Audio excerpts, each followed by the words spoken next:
በአማራ ክልል ዋግ ኽምራ ዞን ውስጥ በተፈጠረ የጸጥታ ችግር ምክንያት አበርገሌና ጻግብጅ ወረዳ በአደን ታጣቂዎች ቁጥጥር ስር መውደቃቸው ተነግሯል። ክስተቱን ተከትሎ በሺዎች የሚቆጠሩ ነዋሪዎች ቤታቸውን ጥለው ወደ ሰቆጣና ሌሎች አካባቢዎች መፈናቀላቸውን የአካባቢው ነዋሪዎች ኃላፊዎች ገልጸዋል። በጉዳዩ ላይ የተለያዩ ወገኖች የሚሰጧቸው መረጃዎችም የሚለያዩ ቢሆንም የተፈናቃዮች ሁኔታ ሰብአዊ ችግሩ አሳሳቢ መሆኑን ተጠቁሟል።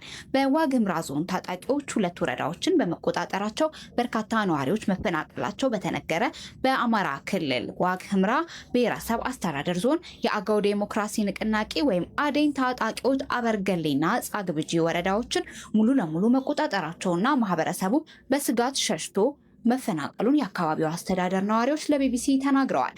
ከሁለት ዓመት በፊት ከመንግስት ጋር የሰላም ስምምነት ፈርመው የነበሩት የአገው ታጣቂዎች ካለፈው ሚያዝያ ወር ጀምረው ሁለት ወረዳዎች እንደተቆጣጠሩ አምስት የአካባቢው ነዋሪዎችና የዞኑ ጸጥታ መምሪያ ተናግረዋል። የአዴን ኃላፊዎች ወረዳዎችን እንደተቆጣጠሩ ለቢቢሲ አረጋግጠው ነዋሪዎቹ ግን አልተፈናቀሉም በማለት አስተባብለዋል። በአበርገሌ ወረዳ ሚያዝያ 12 2018 ዓ.ም በአካባቢው ሚሊሻዎችና በታጣቂዎች መካከል በከባድ መሳሪያ እየታገዘ ግጭት ከተቀሰቀሰ በኋላ የአዴን ኃይሎች በከፊል ተቆጣጥረውት የነበረውን ወረዳ ሙሉ ለሙሉ መቆጣጠራቸው ተነግሯል። ቀኑን ሙሉ ውሏል የተባለው ውጊያ የአዴን ኃይሎች ከህወሓት ታጣቂዎች ጋር ተቀናጅተው እንደተሳተፉ ነዋሪዎች የዞኑ አስተዳደር ለቢቢሲ አመልክተዋል። የአዴን ሚዲያና ኮሚዩኒኬሽን ኃላፊ አቶ ሙሉጌታ ካሴ ከህወሓት ኃይሎች ጋር ተጣምረው መዋጋታቸውን አስተባብለው አመራሮቻችንን አፍነው ለመውሰድ ሲሞክሩ ግጭቱ ተቀስቅሷል በማለት ተገፍተን ነው ወደ ግጭት የገባ ነው ብለዋል። የዋግ ኽምራ ዞን የጸጥታ መምሪያ ኃላፊ 50 አለቃ የአዘዘው አደነ ይህ ከእውነት የራቀ ነው በማለት አስተባብለዋል። የአዴን ታጣቂ ቀድሞ በመዘጋጀት ጥቃት መፈጸማቸውን ግጭቱ እንደተቀሰቀሰ ለቢቢሲ ተናግረዋል። በወረዳው ግጭት የተቀሰቀሰው በታጣቂዎች እንቅስቃሴ ጉዳይ አለመግባባት በመፈጠሩ እንደሆነ ነዋሪዎቹ ተናግረዋል። በመኪና ላይ ያለነው ውጊያው የጀመረው ያሉ አንድ ነዋሪ ሎጂስቲክስ ሊያሳልፉ ከመጡ የአዴን ታጣቂዎች ጋር ተኩስ ተጀመረ። 20 እና 30 ደቂቃ ጠብቆ በሶስት ግንባር ከተማዋን ከበቧት ሲሉ ግጭቱን ሲፈነዳ የተመለከቱትን ተናግረዋል። በዚህ ግጭት ንጹሃን ሰዎች እንዳልተጎዱ አመልክተው ከሁለት ተፋላሚ ወገኖች በኩል ግን በርካታ ተዋጊዎች መገደላቸውን ለቢቢሲ ተናግረዋል።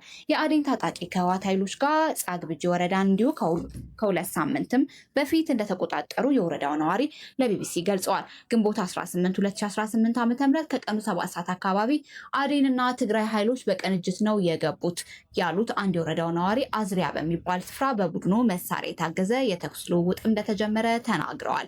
ለትግራይ ክልል አዋሳኝ በሆኑ የዋግ ኽምራ አካባቢዎችም ራሳቸውን የትግራይ ሰላም ኃይል ብለው የሚጠሩና በተለምዶ የሐራ መሬት ታጣቂ እንደሚንቀሳቀሱ ይነገራል። የዞኑ ጸጥታ መምሪያም ኃላፊ 50 አለቃ አዘዘው ተጨባጭ መረጃ የለኝም በማለት የሐራ መሬት ታጣቂዎችን እንቅስቃሴ እንደማያውቁም ተናግረዋል።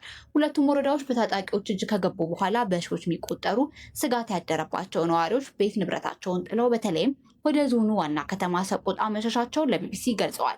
ከነዚህ መካከል የአበርገሌ ወረዳ ነዋሪና አርሶ አደር የሆኑት አቶ ህሉፍ ለደህንነታቸው ስንል የመጀመሪያ ስማቸውን ብቻ ተጠቅመናል፣ 7 ቤተሰባቸውን ይዘው ወደ ሰቆጣ መፈናቀላቸውን ለቢቢሲ ተናግረዋል። በስጋት የሸሹ አንድ የመንግስት ሰራተኛ ደግሞ እኔ ከፖለቲካ ነፃ ነኝ ብዬ ነበር፣ ግን ስልክ ሲቀሙ በየቤቱ እየዞሩ ሲፈትሹ ነገሩ አልጣመኝም፣ እየዞሩ ትራንስፈር አድርግ ወደሚለው ነገር ሲደርስ እየተደበቀ ነው ነዋሪው የወጣው በማለት ከሁለት ቀን በኋላ አካባቢውን ለቀው መውጣታቸውን ለቢቢሲ ጠቁመዋል። በዚህ አይነት ታጣቂዎቹ ከነዋሪዎቹ ላይ ንብረትና ገንዘብ እየወሰዱ መሆናቸው እንዲሁም ቀጣይ ግጭት በመፍራት በርካታ ሰው ከመኖሪያው መፈናቀሉን የገለጹት ነዋሪው አሁን በአብዛኛው የቀሩት የሃይማኖት አባቶችና ሽማግሌዎች ናቸውም ብለዋል። ቤተክርስቲያንም ለመሳለም በጣም አሳፋሪ ሆኗል። በግራና በቀኝ የተቀመጠውን ብታይ በየምግብ ቤቱ እየዞረ የሚለምነውን ስታይ ባንፈጠርም ያስብላል። ምግብ የሚበላውን ሁሉ አያስበላም፣ ደስ አይልም። ወጣቱ እንኳን ሸቅሎ ወይም ሰርቶ ይብላ ቢባል በአሁኑ ሰዓት አይቻልም፣ በጣም አስቸጋሪ ነው ሲሉ ተፈናቅሎ የመጣው ሰው ያለበትን ችግርም ተናግረዋል። ከአበርገሌ ወረዳ ብቻ 10,000 የሚሆኑ ሰዎችን መፈናቀላቸውን የጠቆሙት እና ለደህንነታቸው በመስጋት ስማቸውን እንዳይጠቀስ የጠየቁት የቀበሌ ሊቀመንበር የአካባቢው ማህበረሰብ ባለፉት 6 ዓመታት በጦርነት በድርቅ ከባድ ችግር ውስጥ እንደሚገኝ ተናግረዋል። ግጭቱን ተከትሎ እርሳቸው ከሚያስተዳድሩት ቀበሌ ብቻ ከ3,000 በላይ ነዋሪዎች መፈናቀላቸውን አስታውቀዋል። ይህም 7,000 ከሆነው የቀበሌ ነዋሪ ግማሽ የሚጠጋው ልጆቹን ቤተሰቡን ይዞ ተፈናቅሎ ነው ያለው ብለዋል።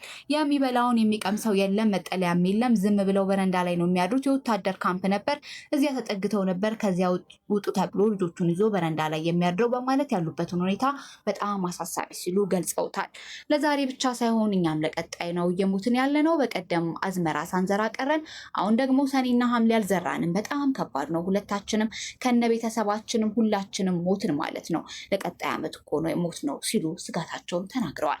የታጣቂ ቡድኑ አባል አቶ ሙሉጌታ ካሴ ግን ከመንግስት ሰራተኛ የሚሊሻ ቤተሰቦች እና ለንግድ ስራ ብለው ወጥተው ከቀሩ ነዋሪዎች ውጭ ቡድናቸው ወረዳዎቹን በመቆጣጠሩ የተፈናቀለ ህዝብ የለም ብለዋል። ቢቢሲ ያነጋገራቸው አንድ የሰቆጣ ከተማ ነዋሪ በጣም በርካታ ህዝብ ወደ ከተማዋ መጥቷል በማለት ተፈናቃዮች በጎዳናዎችና በተጀመሩ ህንፃዎች እንደተጠለሉም ተናግሯል። የጸጥታ መምሪያው ኃላፊ በበኩላቸው ሲቪል ማህበረሰብና እናቶች፣ ብዙ አዛውንቶች፣ ብዙ ወጣቶች ተፈናቅለው ሰቆጣ ከተማ አስተዳደር ላይ በስፋት አሉ። አብዛኛው ማህበረሰብ ተፈናቅሎ እዚሁ ከተማ አስተዳደር ነው የሚገኘውም ብለዋል።